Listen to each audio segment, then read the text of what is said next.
Hello friends, welcome to Mavericks and crazy. So friends, आज बैठे बैठे मैं ये सोच रहा था कि वो जो लॉकडाउन का पीरियड था उस दौरान हमने कितना ज्ञान अर्जित किया रामायण महाभारत देखकर, और मतलब कितना कुछ सीखने को मिला हमें। पर मेरे दिल में ना एक मलाल है कि काश ये संभव हो पाता कि भगवान श्री राम से, श्री कृष्ण से हम ये पूछ सकते कि हे भगवान, हमें ये कोरोना नाम का एक इनविजिबल शत्रु, जिसे हम ना देख सकते हैं ना कुछ पता कर सकते हैं इसके बारे में, हमारी लाइफ में क्यों आया है ये, और हम इससे कैसे निवारण पा सकते हैं। काश ये संभव हो पाता कि हम भगवान से पूछ पाते और वो हमें कुछ बता पाते। हे वत्स, तुम सच में हमसे कुछ पूछना चाहते हो?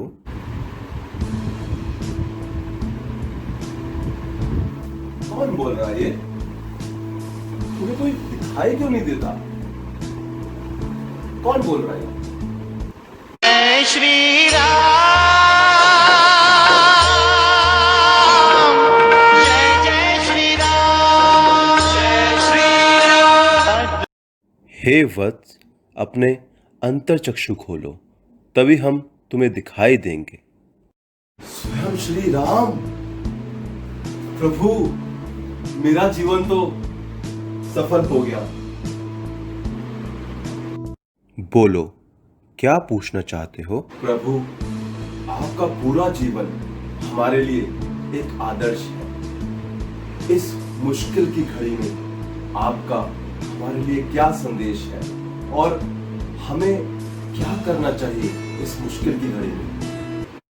तो सुनो वत्स, एकाग्र चित्त से अपनी इंद्रियों को संयम में रखो, नियमों का पालन करो, नकारात्मक विचारों का त्याग करो, और जितना समय ध्यान में रख सकते हो तुम्हारे लिए अच्छा है। पर प्रभु, काम के विषय में आप क्या कहेंगे? काम भावना सर्वथा अनुचित है। क्षमा प्रभु, पर मैं काम वासना नहीं, कर्म के बारे में बात कर रहा हूं। कर्म की। ओह अच्छा, तो कर्मों का निर्वाह तो तुम जैसे करते आए हो वैसे ही करो, परंतु अपनी गति को संयम से और निरुत्साहित होकर नहीं, उत्साहित होकर सारे कर्म करो। पर प्रभु, इस अदृश्य शत्रु से हम कैसे लड़ेंगे? इसका जवाब तुम्हें किसी और से मिलेगा। प्रभु तो अदृश्य हो गए, मेरी पूरी समस्या का निवारण तो हुआ ही नहीं।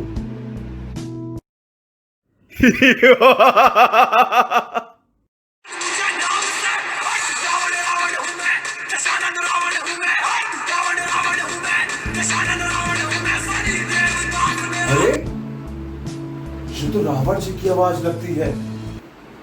हाँ मूर्ख बालक, मैं रावण हूं। जी, हम मूर्ख नहीं हैं। हाँ, आपके जैसे प्रकांड पंडित, विश्व ज्ञाता नहीं, पर हम मूर्ख नहीं हैं रावण जी, मूर्ख नहीं। वो छोड़, तू क्या जानना चाहता है वो बता। आपसे ये प्रश्न है रावण जी कि आपने सीता माता का अपहरण क्यों किया? अरे मूर्ख, आज के समय की बात कर। वो समय बीत गया और प्रभु राम ने मुझे उसका दंड भी दे दिया। तू अपनी समस्या बता। क्षमा रावण जी, पर आप ये बताइए कि ये कोरोना कब जाएगा और हम कब बाहर घूमने फिरने पार्टी करने जाएंगे? बताइए रावण जी। देख बालक, ये अदृश्य शत्रु तो एक दिन जाएगा ही, परंतु ये जो लोभ, लालच और अनेकों राक्षस प्रवृत्तियों ने तुम इंसानों के अंदर जन्म ले लिया है ना, उसका अंत बहुत जरूरी है। नहीं तो एक शत्रु जाएगा और दूसरा आएगा, और तुम सब ऐसे ही परेशान रहोगे।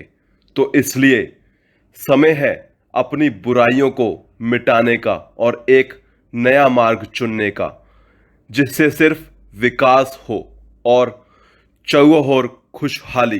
अरे, रावण जी भी अदृश्य हो गए, तो मेरे इस प्रश्न का उत्तर कौन देगा भला? हे प्रभु, हे जगदीश्वर, हे माधव, कृपा करो।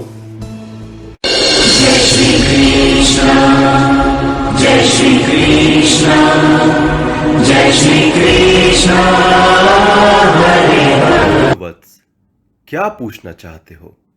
ये अदृश्य शत्रु के विषय में?